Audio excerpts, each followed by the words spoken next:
जैसे ये मूवी शुरू होती है हम एक राजा को देखते हैं जो कि अपनी ताकत की वजह से बहुत मशहूर था। इसके पास बहुत सारे सोल्जर्स थे। वो उनके पास जाता है और उनसे कहता है कि तैयार रहो, हम दूसरे किंगडम पर हमला करने जा रहे हैं। वो सब रेडी होते हैं और इस किंगडम पर हमला करने के लिए निकल पड़ते हैं। जैसे ही लोग उस जगह पहुँचते हैं वहाँ का राजा भी उधर आ जाता है और उनसे पूछता है कि तुम सब यहाँ क्या कर रहे हो, तुम सब चले जाओ यहाँ से।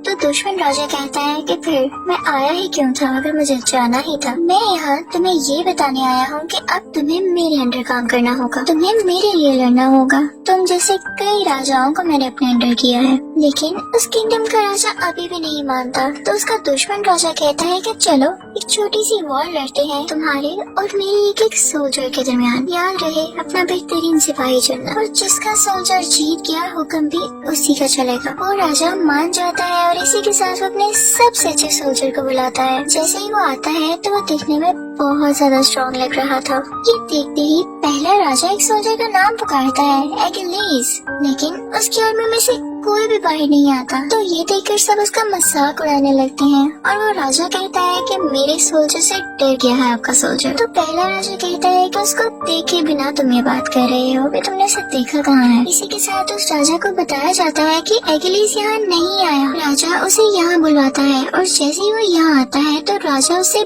बहुत नाराज होता है। तो एगिलीस कहता है कि ठीक है मैं वापस चला जाता हूँ। तो दूसरे किंगडम का राजा उससे कहता है कि तुम मत जाओ, क्योंकि अगर तुम चले गए तो हमारे दरमियान डायरेक्ट ही एक बड़ी वॉर शुरू हो जाएगी। हम यहाँ ये ऑब्जर्व कर पाते हैं कि एगिलीस अपनी मर्जी का मालिक होता है। वो चाहे तो लड़ता है, वरना अगर उसका दिल नहीं तो वो किसी भी वॉर में हिस्सा नहीं लेता और न ही वो अपने किंगडम के राजा को अपना राजा मानता है। अब लड़ाई शुरू होती है और एगिलीस उस एरिया में जाते साथ ही दूसरे किंगडम के सोल्जर को पहले ही वार में मार डालता है और फिर सबसे कहता है कि आओ मैं खड़ा हूँ यहाँ और करना है किसी को मुकाबला मुझसे। लेकिन अब तक कोई भी उसका सामना हरगिज़ नहीं करना चाहता था। दूसरे किंगडम का राजा भी अब समझ चुका था कि मुझे अब सब कुछ इस दुश्मन राजा के हवाले करना होगा। तो वो अपनी कमान एगिलीस को पकड़ाता है कि ये लो, ये तुम्हारे राजा की हुई। तो एगिलीस उससे कहता है कि मेरा किसी राजा से कोई लेना देना नहीं, और ये कहकर वो वहाँ से चला जाता है। अब सीन चेंज होता है और हम एक और किंगडम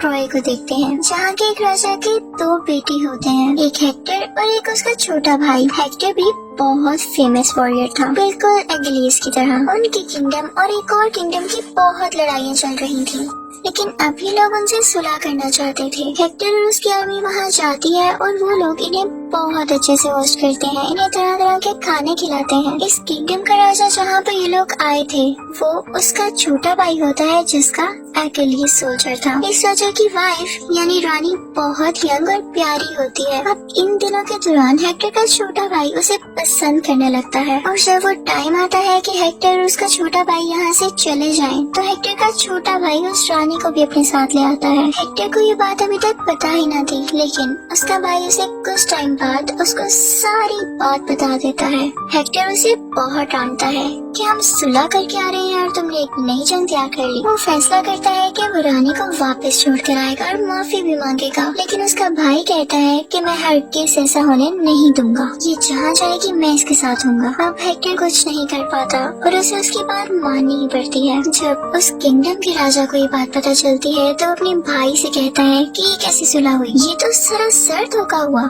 अब मैं इनको नहीं छोड़ूंगा, इन पर हमला करूंगा क्योंकि इन्होंने मेरी बीवी को चुराया है। उसका भाई कहता है कि मैं तुम्हारे साथ खड़ा हूँ भाई। इनफैक्ट वो भी ट्रॉय पर कब्जा करना चाहता था। अब वो लोग चाहते थे कि इस वॉर में एगिलीस भी उन्हें ज्वाइन करे, लेकिन जब एगिलीस से पूछा जाता है तो वो उन्हें साफ साफ मना कर देता है, क्योंकि वो राजा काफी जालिम था और एगिलीस था कूल किस्म का बंदा, इसलिए वो उसके लिए लड़ना ही नहीं चाहता था। रात को वो राजा खुद ही प्लान कर रहा होता है कि किस तरह से ट्रॉय पर अटैक करना है। तो वहाँ एक आदमी से कहता है कि एगिलीस के बगैर ये तो इम्पॉसिबल है। तो वो आदमी से कहता है कि आप उससे बात तो करके देखेंगे, बहुत बड़ी वॉर होने वाली है। तो वो राजा एगिलीस के के पास एक आदमी को भेजते हैं जो जाके अकेलीस से कहता है कि ये हमारी इज्जत का मसला है, ये बहुत बड़ी वॉर होने वाली है और अगर तुम हमारे साथ लड़ोगे तो लोग तुम्हारा नाम हमेशा याद रखेंगे और तुम यही तो चाहते हो। अकेलीस चाहता भी यही था, तो ये सुनकर वो खामोश हो जाता है। अकेलीस मशवरा करने के लिए अपनी मदर के पास जाता है तो उसकी माँ से कहती है कि ये जंग बहुत भयानक होने वाली है और कोई नहीं जानता कि अगर तुम यहाँ जाओ तो वापस आओ भी या नहीं। लेकिन एक बात जरूर है, अगर तुम इस जंग में मारे गए तो लोग तुम्हारा नाम रहती दुनिया तक याद रखेंगे। अब हम देखते हैं कि ये सब लोग उस जंग की तैयारी में बहुत सारी शिप्स लेकर निकल पड़ते हैं। दूसरी तरफ हम हेक्टर को देखते हैं जो कि अपने फादर के पास जाता है, यानी ट्रॉय के किंगडम के राजा के पास। वो कहता है कि हमें उस राजा की पीढ़ी को वापस छोड़ाना चाहिए इससे पहले कि बहुत बड़ा हमला हो और हम सब मारे जाएं। तो ट्रॉय का राजा कहता है कि इसमें उस रानी की भी तो मर्जी थी और मैं किसी का दिल नहीं तोड़ सकता। तो हेक्टर कहता है कि एक दिल टूटना हजारों लोगों की जान जाने से बेहतर है, लेकिन वो राजा उसे वापस भेजने पर तैयार नहीं होता। तो आगे से हेक्टर कहता है कि आप जानते भी हैं कि वो दोनों राजा कितने जालिम हैं। वो अपनी बहुत बड़ी फौज के साथ यहाँ पर आएंगे और हमें मार डालेंगे। तो ट्रॉय का राजा कहता है कि बेटा आज तक हमें कोई हाथ नहीं लगा सका क्योंकि हमारे किंगडम की दीवारें हैं इतनी ऊंची और तुम फिक्र नहीं करो, वो जितनी भी फौज ले आए हमारी दीवारें इतनी मजबूत हैं कि कोई अंदर नहीं आ सकता। लेकिन हेक्टर अभी भी बहुत परेशान था क्योंकि कहीं न कहीं वो जरूर जानता था कि ये आगे जाके बहुत बड़ा मसला होने वाला है। दूसरी तरफ हम देखते हैं कि वो दोनों राजा ट्रॉय किंगडम पर हमला करने के लिए बहुत सारी शिप्स लेकर और आर्मी लेकर निकल पड़ते हैं, लेकिन समंदर में उनकी बहुत आगे एक और शिप होती है। उन्हें पता चलता है कि ये शिप तो एलिस की है। राजा कहता है कि अब क्यों आया है ये, कहीं इसका कोई और मकसद तो नहीं है, ये इसलिए तो नहीं आगे ये वहाँ जाकर खुद वो जगह फतह कर ले। अभी वो लोग ये सोच ही रहे होते हैं कि एकिलीस वहाँ पर पहुँचकर उन सब सोल्जर से खुद ही लड़ना शुरू हो जाता है। उसकी इतनी शानदार लड़ाई देखकर शिप में मौजूद सारे के सारे सोल्जर उसका नाम पुकारने लगते हैं, उसे चीयर अप करने लगते हैं। ये देखकर राजा को काफी गुस्सा आता है कि हमेशा से ऐसे हुआ, जितने भी वॉर्स हमने लड़ी उसमें एकिलीस का ही नाम लिया गया, किसी की नजर में मेरी कोई इज्जत ही नहीं है। एकिलीस अंदर जाके वो सब जगहों को लूट लेता है और तभी वहाँ पर आ जाता है हेक्टर। एकिलीस उससे कहता है कि मैं तुमसे नहीं लड़ूंगा, असली वॉर कल स्टार्ट होगी तुम्हारे और हमारे दरमियान। फिर हम देखते हैं कि एकिलीस एक खेमे के अंदर चला जाता है और वहाँ पर एक लड़की होती है जो कि रो रही होती है। उसे एकिलीस के लोगों ने दूसरी औरतों के साथ कैद किया था। वो इनफैक्ट हेक्टर की कजिन थी। वो कहती है कि तुमने हमारे लोगों को मारा, हम इसका बदला जरूर लेंगे। एकिलीस उसके पास जाता है और कहता है कि तुम्हें मुझसे डर लग रहा है। तो वो लड़की कहती है कि नहीं। एकिलीस समझ जाता है कि कोई अच्छी लड़की है ये, जाहिर है ये हेक्टर की कजिन है तो शाही खानदान से ही हुई ना। एकिलीस उसे कुछ नहीं कहता और राजा के पास चला जाता है। राजा उससे कहता है कि जंग जीतकर तुम ये समझ रहे हो कि लोग तुम्हें याद रखेंगे, ये किंगडम तो मेरा है और मैं ही इसका राजा हूँ। तो हमने पहले जाकर चालाकी क्यों की और तुमने तो इनका सब माल भी लूट लिया। तो एकिलीस कहता है कि जितना भी मैंने पैसा लूटा, जितना भी माल लूटा, वो अब मेरी तरफ से तोहफा रख ले। तो राजा कहता है मुझे इस सब की कोई जरूरत नहीं और तभी वो अपने सोल्जर्स को ऑर्डर देता है कि उस लड़की को लाया जाए। ये वही लड़की थी जिससे एकिलीस अभी बात कर रहा था। उसे बहुत बेदर्दी से लाया गया था। तो एकिलीस को देख के गुस्सा आता है तो वो एकिलीस से कहती है कि छोड़ो, मैं नहीं चाहती कि मेरी वजह से और कोई मरे। तो एकिलीस खामोश हो जाता है। राजा जब ये देखता है तो उस लड़की के पास जाता है और कहता है कि आज ये मेरी खिदमत करेगी। ये सुनकर एकिलीस को बहुत गुस्सा आता है। वो उसे धमकी देकर वहाँ से चला जाता है कि मैं तुम्हें जिंदा नहीं छोड़ूंगा, बस कुछ दिन की बात है। फिर हम एकिलीस को एक जगह पर बैठा हुआ देखते हैं। उसके साथी यानी पर्सनल सोल्जर्स उसके पास आते हैं और कहते हैं कि उठे, तैयार हो, हमें वॉर पर जाना है। तो एकिलीस कहता है कि मैं उनके खिलाफ कोई वॉर नहीं लड़ने वाला और न तुम लोग लड़ोगे। अब हम देखते हैं कि सुबह होती है। एक तरफ हेक्टर और उसका छोटा भाई होता है और एक तरफ वो दोनों सालिम राजा जो कि आपस में भाई थे।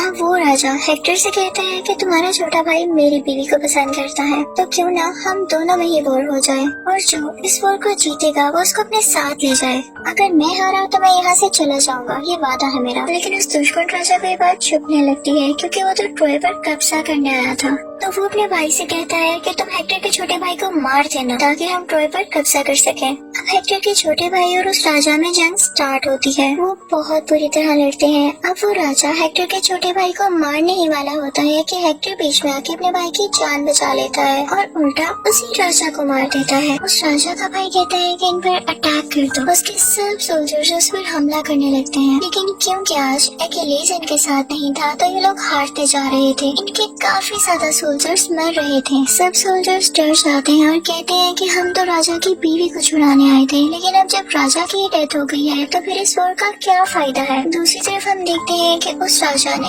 यानी जिस राजा की डेथ हो गई है, उसके भाई ने उस लड़की को कुछ सोल्जर्स के हवाले कर दिया था, यानी वही लड़की जो हेक्टर की कजन थी। वो सोल्जर्स उसे टॉर्चर कर रहे होते हैं, उसके साथ बदतमीजी कर रहे होते हैं और तभी वहाँ पर एक्किलीज आ जाता है और उन्हें मार देता है और फिर उसे अपने साथ खेमे में ले आता है। वो दोनों आपस में बातें करने लगते हैं तो एक्किलीज उसे कहता है कि तुम परेशान नहीं हो, हर चीज टेम्परेरी होती है, वक्ती होती है, वक्त के साथ सब कुछ ठीक हो जाएगा। वो लड़की उसे कहती है कि मुझे तो लगा था कि तुम भी जालिम हो, लेकिन तुम दिल के अच्छे हो। अब हम देखते हैं कि एक्किलीज सो जाता है और वो लड़की उसके पास आती है उसको मारने की नीयत से। एक्किलीज की आंखें बंद होती है, लेकिन उसे फिर भी पता चल जाता है कि ये मुझे मारने आई है। वो उसे कहता है कि मार दो मुझे। तो वो कहती है कि अगर मैंने ऐसा ना किया तो तुम दूसरे लोगों को भी मार दोगे, तो बताओ मैं क्या करूँ। तो एक्किलीज कहता है कि हाँ मैं तो मारूंगा ही, तुमने मुझे मारना है तो मार दो। तो वो उसे नहीं मारती और उनमें सुलह हो जाती है। वो उसे कहता है कि मैं तुम्हारे किंगडम पर अब हमला नहीं करूंगा और वो अपना सारा सामान शिप में डलवा देता है। लेकिन तभी हम देखते हैं कि उस किंगडम के सोल्जर्स रात को चुपके से ट्रॉय किंगडम पर हमला करने लगते हैं। तो हेक्टर कहता है कि रात में इस तरह हमला करना कितनी बुरी बात है। अब हम देखते हैं कि इस वॉर में एक्किलीज के साथ उसका एक कजन भी था, जिसकी शक्ल भी थोड़ी बहुत एक्किलीज से मिलती जुलती थी। जब एक्किलीज सबसे कह रहा होता है कि हम ये वॉर कंटिन्यू नहीं करेंगे तो उसका कजन उसे कहता है कि यार अभी मत जाओ,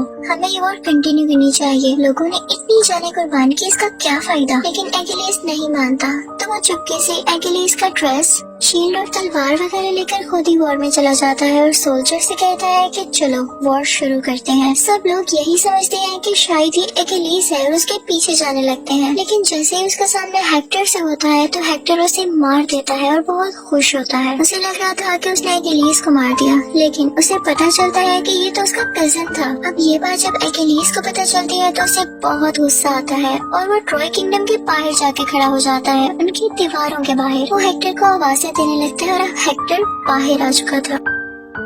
उन दोनों में बहुत लड़ाई होती है। यहाँ पर एक्किलीज हेक्टर को हमेशा के लिए मौत की नींद सुला देता है, उसे मार देता है। फिर एक्किलीज हेक्टर की डेड बॉडी को घसीटता हुआ अपने साथ ले जाता है। रात को खेमे में हेक्टर का बाप यानी ट्रॉय का राजा वहाँ पर आता है और कहता है कि मुझे मेरे बेटे की डेड बॉडी दे दो, मैं उसे वो एहसास देना चाहता हूँ जो एक मरने वाले वॉरियर को दिया जाता है। तो एक्किलीज उससे कहता है कि क्या आपको डर नहीं लग रहा मौत से, मैं चाहूँ तो आपको भी मार सकता हूँ। तो वो राजा एक्किलीज से कहता है कि तुम्हें क्या लगता है जिसका जवान बेटा मर गया हो उसे मरने की और जरूरत है। तो एक्किलीज उसे उसके बेटे की लाश यानी डेड बॉडी लौटा देता है। सब लोग बहुत उदास होते हैं क्योंकि हेक्टर वाकई बहुत अच्छा वॉरियर और इंसान था और लोग उसे बहुत मिस कर रहे थे। इसके साथ साथ एक्किलीज उससे कहता है कि आपके बेटे के मरने के गम में मैं आपको 12 दिन का रेस्ट देता हूँ और इसके साथ वो हेक्टर की कजिन को भी रिहा कर देता है, आजाद कर देता है और कहता है कि 12 दिन तक मैं आप पर कोई हमला नहीं करूँगा। जब एक्किलीज के राजा को ये बात पता चलती है तो वो गुस्से से आग बगोला हो जाता है कि तुमने मुझसे पूछे बगैर ये कैसे कर दिया। अब 12 दिन के बाद ट्रॉय किंगडम के जब राजा और सब लोग बाहर आकर देखते हैं तो कोई भी बाहर नहीं होता, सिर्फ लकड़ी का बना हुआ एक बड़ा सा घोड़ा होता है और उसके आगे कुछ मरे हुए लोग पड़े होते हैं। ट्रॉय किंगडम के लोग कहते हैं कि इन्होंने हमारे रिलीजियस जगहों पर अटैक किया इसलिए इनको सजा मिली। वो समझते हैं कि सब मारे जा चुके हैं और कुछ डर के भाग गए हैं। अब वो प्लान करते हैं कि हमारी रिलीजियस जगह तो सब तबाह हो चुकी है, तो हम इस घोड़े को अंदर ले आते हैं और अब वो इसे अंदर लेके आ चुके थे। वो सब लोग बहुत खुश होते हैं और लाइट फेल कर रहे होते हैं कि हो सकता है हम ये जंग जीत गए हों, क्योंकि उन्हें दूर दूर तक कोई भी नजर नहीं आ रहा था। रात होती है और वो सब लोग बेफिक्र होकर सो जाते हैं, लेकिन वो घोड़ा खाली नहीं था। उसके अंदर एक्किलीज और उसके कुछ सोल्जर्स थे। एकिलीज का राजा भी कुछ सोल्जर्स के साथ उस कैसल के बाहर छुपा हुआ था। जैसे ही रात होती है, एकिलीज मौका देखकर उस घोड़े से बाहर आता है और ट्रोय किंगडम के सारे दरवाजे खोल देता है, जिससे वो राजा और सब सोल्जर्स अंदर आ जाते हैं। वो अंदर आके सब लोगों को मार देते हैं और वो जालिम राजा ट्रोय किंगडम के राजा को भी मार देता है। फिर हम हेक्टर की कजन को देखते हैं जो कि दुआ मांग रही होती है कि सब ठीक हो जाए, लेकिन तभी पीछे से वो जालिम राजा आता है और उसके साथ बदतमीजी करता है। वो लड़की अपना चाकू निकालती है और उसे मार देती है। उस लड़की को पकड़ने के लिए 2 सोल्जर्स आगे बढ़ते हैं, लेकिन एकिलीज वहाँ पर आ जाता है और उन दोनों को मार देता है। इसी टाइम वहाँ पर हेक्टर का छोटा भाई आ जाता है। वो एकिलीज के पाँव पर तीर फेंक देता है, जो कि उसके पाँव के आर पार हो जाता है, लेकिन एकिलीज फिर भी खड़ा होता है और उसकी तरफ बढ़ता है ताकि उसे मार सके। लेकिन इसी दौरान हेक्टर का छोटा भाई उसे और तीर मार देता है, जिसकी वजह से एकिलीज काफी वीक हो जाता है और वहीं पर गिर जाता है। पीछे से हेक्टर की कजन हेक्टर के छोटे भाई को मना कर रही होती है कि प्लीज ऐसा नहीं करो, उसे नहीं मारो, लेकिन वो उसकी एक नहीं सुनता। एकिलीज उस लड़की से कहता है कि तुम यहाँ से चले जाओ, तुम इसके साथ चली जाओ, क्योंकि पूरा ट्रॉय किंगडम तबाह होने वाला है। वो जाना नहीं चाहती थी पर उसे जाना पड़ता है। एकिलीज वहाँ पर मर जाता है। फिर हम देखते हैं कि एकिलीज को जला दिया जाता है और उससे उठता हुआ धुआं हेक्टर की कजन दूर से देख रही थी। इसी के साथ इस मूवी की सैड एंडिंग हो जाती है। Thank you for watching.